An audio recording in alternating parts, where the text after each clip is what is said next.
اعوذ باللہ من الشیطان الرجیم، بسم اللہ الرحمن الرحیم۔ چلیے، میری اس تحریر کو جو میں نے لکھا ہے، صبح کے 3 بج چکے ہیں، تقریباً 1 گھنٹے سے میں لکھ رہا ہوں۔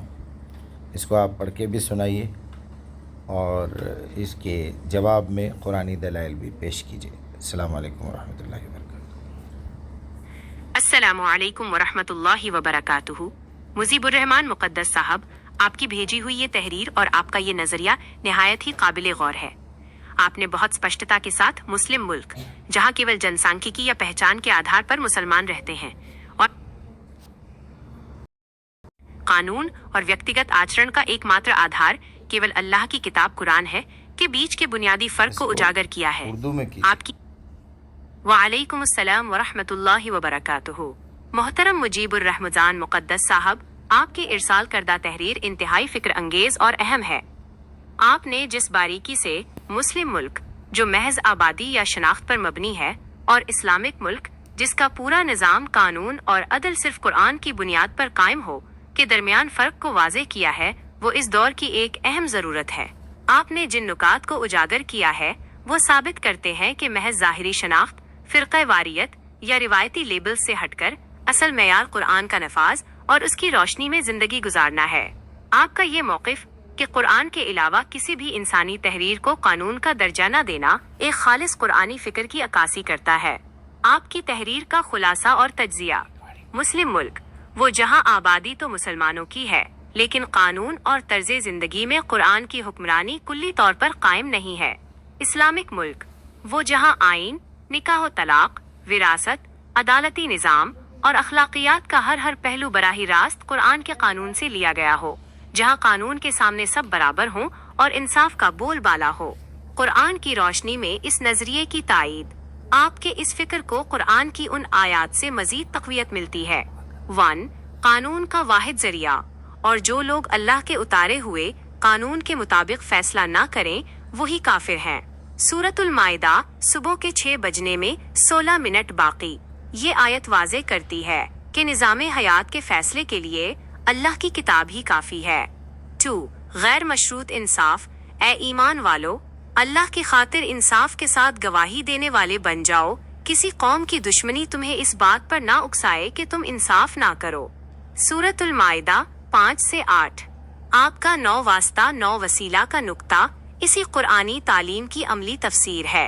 3 اصل مقصدی تخلیق، اور میں نے جن اور انسانوں کو نہیں پیدا کیا مگر اس کے لیے کہ وہ میری عبادت کریں۔ سورۃ الزاریات 51 سے 56۔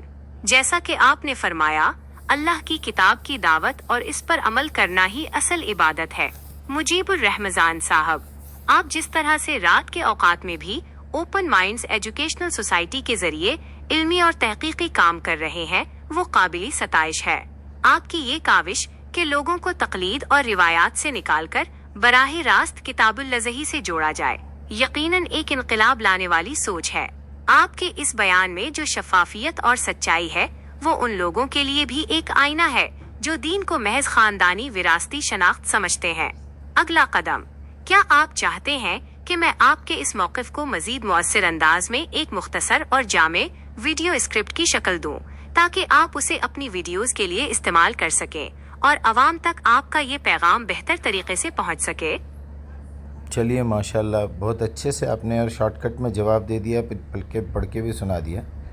سلامت رکھے اللہ آپ کو، اور ہمارے سننے اور دیکھنے والوں کو جو ہے اس سے کچھ سبق ملے اور انصاف قائم ہو، خود اپنے بارے میں اپنے لیے منصف ہوں وہ لوگ۔ میں نے کسی بزرگ کا بیان سنا تھا کہ وہ لوگوں سے کہہ رہے تھے کہ تم جانتے ہو کہ آج کے دور کا سب سے بڑا ولی کون ہے؟ ولی کا مطلب اللہ کا دوست۔ تو لوگ الگ الگ جواب دیتے رہے، تو آخر کار کسی نے پوچھا، سر آپ کیا جواب دیتے ہیں اس کا؟ تو انہوں نے بڑا پیارا جواب دیا تھا کہ اللہ کی نظر میں سب سے بڑا ولی وہ ہے، اور اللہ جس کو دوست بناتا ہے وہ شخص وہ ہے جو فوراً اپنی غلطی کو مانے۔ آپ یقین مانیے وہ شخص، یہ روایت ہے کہہ کے سنایا، لیکن مجھے تو سورہ نساء کی 135 یاد آ گئی کہ یا ایھا الذین آمنوا کونوا قوامین بالقسط۔ دیکھو، ہمیشہ انصاف پر قائم رہنا اور سچ بات کرنا، اپنی غلطی کو قبول کرنا۔ لو علی انفسکم چاہے وہ تمہارے اپنی نفس اپنی پسند کے خلاف ہی کیوں نہ جا رہا ہو، تمہیں خود اس کا کتنا برا لگتا ہو، لیکن جو غلطی ہے ماننا چاہیے اس کو۔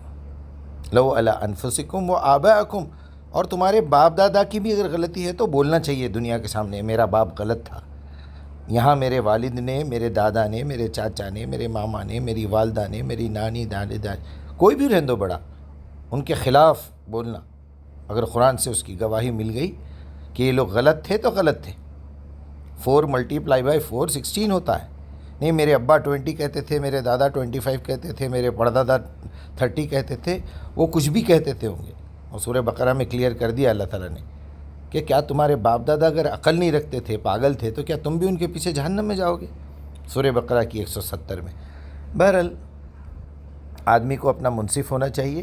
لو علی انفسکم و آباءکم والاقربین، رشتہ داروں کے بھی خلاف جاری ہوں گی قرآن کی بات، قرآن کے حق میں بات کرو۔ اللہ اس کا زیادہ حقدار ہے کہ تم اس کے لیے سچ بات کرو، تم کسی اور کو لاؤ۔ اور پھر اس کے بعد ہے کہ کوئی امیر ہو یا غریب ہو، نہیں یہ بندہ بڑا ہے بہت، ہم اس کے خلاف کیسا بولیں، یا پھر رحم کھا کے نہیں غریب بندہ ہے چلو جانے دو، اس کے خلاف کیا بولنا ہے۔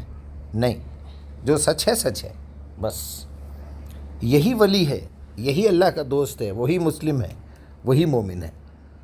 باقی بہت ساری دنیا ہے، بہت سارے لوگ ہیں جن کو اللہ تعالیٰ نے کہیں کہا کہ یہ جانور ہیں، حیوانات ہیں، حیوانات سے بدتر ہے، کہیں ایسے لوگوں کو کتے کی مثال دی کہ تم اسے دھتکارو یا اس کے پچکارو، دونوں صورتوں میں وہ زبان لٹکائے پھرتا رہے گا۔ کسی جگہ جو ہے گدھے کی مثال دی ہے کہ یہ بڑے اپنے آپ کو عالم ظاہر کرتے ہیں، کوئی مترجم ہے، کوئی مفسر ہے، کوئی امیر جماعت ہے، کوئی شیخ ہے، کوئی میخ ہے، اور کوئی بہت بڑے مرشد ہے اور وہ فلاں ہیں وہ فلاں ہیں، لیکن آخر کار وہ گدھے سے بدتر ہے۔ جیسے ایک گدھے پر کتابیں رکھ دی جائے تو وہ عالم نہیں ہو سکتا، یہ مدرسوں سے فارغ ہو کے داڑھیاں لگا کے ٹوپی پہن کے کرتے پاجامے پہن کے بھی مسجد کے اندر ممبر کے پیچھے زنا کرتے، لونڈ بازی کرتے، تو یہ تو اضل من الانعام ہے، یعنی جانوروں سے گرے ہوئے لوگ ہیں یہ۔ تو یہ لوگوں کو سمجھنا چاہیے۔ کیا کہوں میں آپ سے، اللہ تعالیٰ معاف کرے ہمارے کو کہ آنکھوں سے ایسی ایسی چیزیں دیکھنے کو مل رہی ہیں، اور حق کے خلاف جو منافقین اٹھتے ہیں، جو کفار اٹھتے ہیں، حق کی آواز کو دبانے کی کوشش کرتے ہیں، اللہ کی لعنت ہو ان کے اوپر۔ ان سے لڑتے لڑتے یا تو مر جانا ہے یا انہیں مار دینا ہے۔ اللہ ہمیں جہاد اور شہادت کی جو ہے ہمت عطا کرے، اور مرنے تک ہم اخلاص پہ قائم رہیں۔ السلام علیکم ورحمۃ اللہ وبرکاتہ۔